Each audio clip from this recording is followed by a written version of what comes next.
अच्छा, अगर आप सिंपल वर्ड्स में समझो ना तो नेगेटिव सेंस वाले एक है, उसका एक ही सेगमेंट है, एक ही है पूरा। एक दूसरा है जो सेगमेंटेड फॉर्म में है, बस इतनी सी बात है। एक पूरा होता है, एक होता है सेगमेंटेड फॉर्म में, मतलब कुछ उसमें पॉजिटिव होते हैं और कुछ नेगेटिव। इसमें कुछ एग्जाम्पल भी हैं, और जो सेगमेंटेड होगा उसको एम्बियंस कहेंगे, ठीक है। अब थर्ड कैटेगरी मैंने आपको कहा था डबल स्ट्रैंडेड आरएनए कौन सा वायरस है?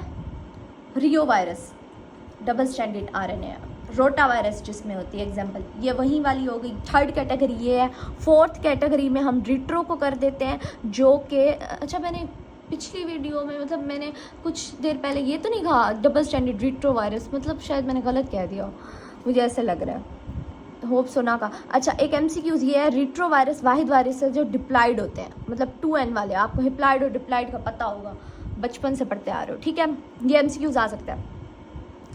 उसके बाद इन्फेक्शियस न्यूक्लिक एसिड का ही बताया हुआ है, जो मैंने आपको पहले बात बताई। फिर ना यहाँ पर इन्होंने HIV और हेपेटाइटिस B वायरस को थोड़ा सा रिलेट किया हुआ है, ठीक है। ये भी उसकी रेप्लिकेशन से ही है, ठीक है।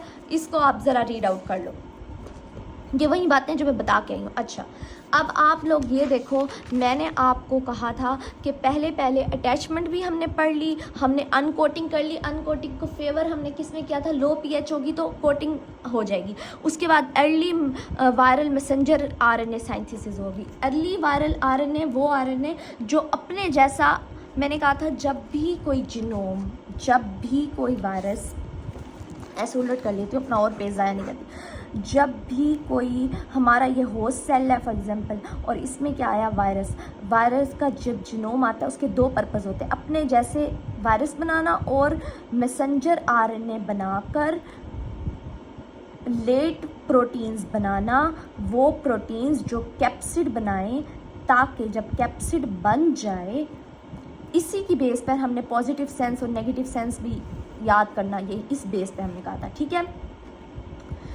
तो जो फिर उसके बाद यही RNA जो उसके जैसा है, चाहे वो डबल स्ट्रैंड DNA हो, है ना, चाहे वो सिंगल स्ट्रैंड RNA हो, चाहे वो डबल स्ट्रैंड RNA हो, चाहे जैसा भी हो, वैसा ही हो जिनोम, और वो वहाँ जाके उसके बाद बन जाए, अपनी कॉपीज़ बना ले, अपनी रेप्लिकेशन करे, एंड देन वो बडिंग के थ्रू निकल जाए, या वो बस्ट करके फाड़ के सेल को चला जाए।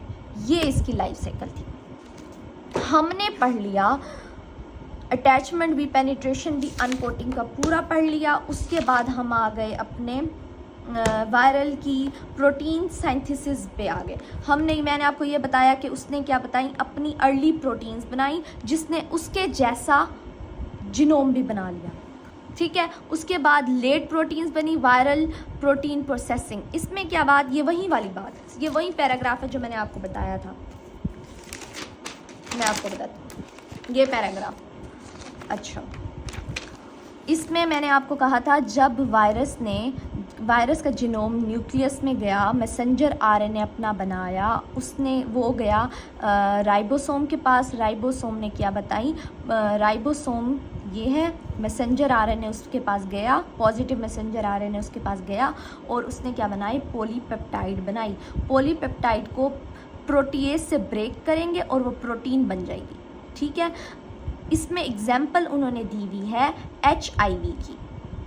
वो कहते हैं, अगर एक फ़ायदा है इस बात का, क्या है? प्रोटीएज इंजाइम होगा, ठीक है, जो कि पॉलीपेप्टाइड को ब्रेक करेगा और प्रोटीन्स बनेंगी। जैसे HIV में क्या होता है, जब पॉलीपेप्टाइड बन रहा होता है ना, जैसे पॉलीपेप्टाइड, उसको प्रोटीएज आके ब्रेक करता है और उससे दो प्रोटीन्स बनती हैं, एक गैग और एक पोल जिनोम बनता है और गैग। अगर हम लोग इस एंटी प्रोटीएज ड्रग डाल दें, मतलब ये ना टूटे, तो प्रोटीन बनेंगी? नहीं बनेंगी ना, ये वही बात है। यहाँ पर देखो, ये पैराग्राफ पढ़ो। अब ये इस डायग्राम को भी देख लो, एक पोलियो वायरस की और एक रिट्रो वायरस की इन्होंने एग्जाम्पल दी हुई है कि भाई ये वायरल का मैसेंजर RNA है, उसकी ट्रांसलेशन हुई, पॉलीपेप्टाइड बना। ये मैसेंजर RNA जो कि राइबोसोम के पास गया, उसने क्या बनाया? पॉलीपेप्टाइड बनाया। पॉलीपेप्टाइड से प्रोटीन्स ब्रेक हुई, P1 बनी प्रोटीन, P2 और P3, और उससे क्या बने? कैप्सिड प्रोटीन्स बने और एंजाइम बने। फिर रिट्रो वायरस आया, इसमें भी ये डबल स्टैंडर्ड इन्होंने दिखाया हुआ है। फिर उससे मैसेंजर आरएनए बना, फिर उसकी ट्रांसलेशन हुई और उससे पॉलीपेप्टाइड बना, पॉलीपेप्टाइड से एंजाइम्स और प्रोटीन्स बने, ये ऐसे बनाया है। अच्छा, अब ये वही वाली बात है कि पहला काम उसने कर लिया अपना, अपने जैसे अपनी प्रोटीन्स बनाई ताकि वो कैप्सिड बनाए। उसका दूसरा काम है अपने जैसा ही जीनोम बनाना।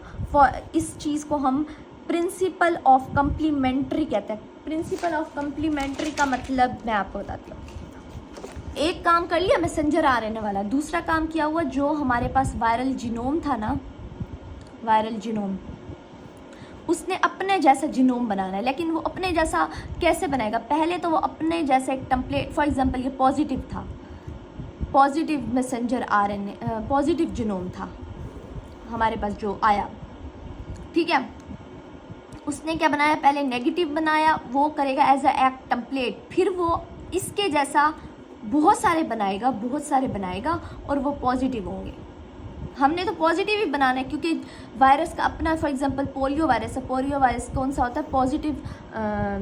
पॉजिटिव वायरस होता है, positive polarity virus, positive sense virus होता है। तो उसके कैप्सिड यहाँ पर बने हुए हैं, ठीक है, कैप्सिड बने हुए हैं। तो वो जब अपनी रेप्लिकेशन करेगा तो इसी चीज़ को हम कह रहे हैं उलट काम करेगा। कम्प्लीमेंट्री प्रिंसिपल इसी को कहते हैं। जब अगर वो पॉजिटिव है तो अपने जैसे एक नेगेटिव टेम्पलेट बनाएगा, फिर वो ऐसे पॉजिटिव और बनाएगा। ये बचपन में हमने पढ़ा था। पॉजिटिव अगर यहाँ पर ए है तो वो उलट बनाएगा यहाँ पर टी, अगर यहाँ पर यू है तो यहाँ पर वो बनाएगा, सॉरी मैं बिल्कुल वो हो गई, ठीक है, साइटोसिन है तो गुआनिन, मतलब इस टाइप का बनाएगा। ये हो गई, ये हम कह रहे हैं, ये बात करें तो वो अपने उलट बनाएगा।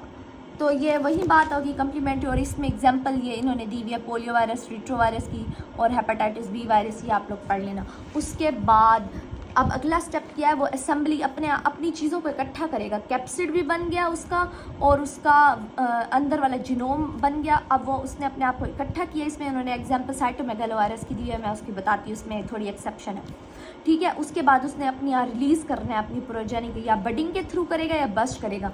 अच्छा, ये MCQs लिख लें आप लोग। जो इन्वेलप्ड वायरस है ना, वो बडिंग के थ्रू जाते हैं। उनके ऊपर एक और, मतलब बडिंग क्या होगा? ये सेल है, होस्ट सेल है, ये हमारा सेल है, और यहाँ पर क्या हो गए? वायरसेस बन गए। फॉर एग्जांपल ये वायरस बन गया, इसके ऊपर क्या है? क्या जब ये निकलने लगेगा ना, हमारी ही सेल मेम्ब्रेन से ना अपने ऊपर एक सेल मेम्ब्रेन बना लेगा। इस चीज़ को हम कहते हैं बडिंग। और बडिंग के थ्रू इन्वेलप्ड वायरस बनते हैं, जिनके ऊपर इन्वेलप होता है, इन्वेलप वायरस बडिंग के थ्रू बनते हैं। ये MCQs आ सकता है। और बस्ट क्या होगा कि वो हमारी सेल वॉल को फाड़ के निकलेगा, मतलब हमारा सेल तो मर गया ऐसे समझो, बढ़ गया ऐसे समझो, तो वो फाड़ के निकलेगा। इस चीज़ को बस्ट कहते हैं, ठीक है। अब इन्होंने ना, ये हो गया हमारे पास, ये पूरी यहाँ तक कंप्लीट हो गया। उसके बाद थोड़ा सा ये MCQs इन्होंने मैट्रिक्स प्रोटीन का बताया हुआ है कि मैट्रिक्स प्रोटीन होती है जो हेल्प करती है बडिंग में। मैट्रिक्स प्रोटीन होगी जो कि हेल्प, हमारे साइटोप्लाज्म में मैट्रिक्स प्रोटीन होगी जो हेल्प करेगी बडिंग में। ये बात की है। अब इसकी ये बात की हुई है, असेंबली ऑफ साइटोमेगालोवायरस की बात की हुई है इन्होंने। साइटोमेगल, ये यहाँ पे मैं लिखा हुआ है, सब वायरसेस में से ना न्यूक्लिक एसिड के बनने के बाद लाइक कैप्सिड बनता है। मतलब पहले न्यूक्लिक एसिड बनेगा फिर कैप्सिड बनेगा। लेकिन इसमें क्या होता है? साइटोमेगालोवायरस में पहले कैप्सिड बनेगा, मतलब पहले मैसेंजर RNA बनेगा, वो पॉलीपेप्टाइड के पास जाएगा और वो उसका पहले कैप्सिड बनाएगा, उसके बाद जाके इसका जीनोम बनेगा जो इसके अंदर आएगा। ये वही वाली बात एक लिहाज। अब अगला जो है ना लाइसोजेनी, और ये नेक्स्ट लेक्चर में हम देखते हैं।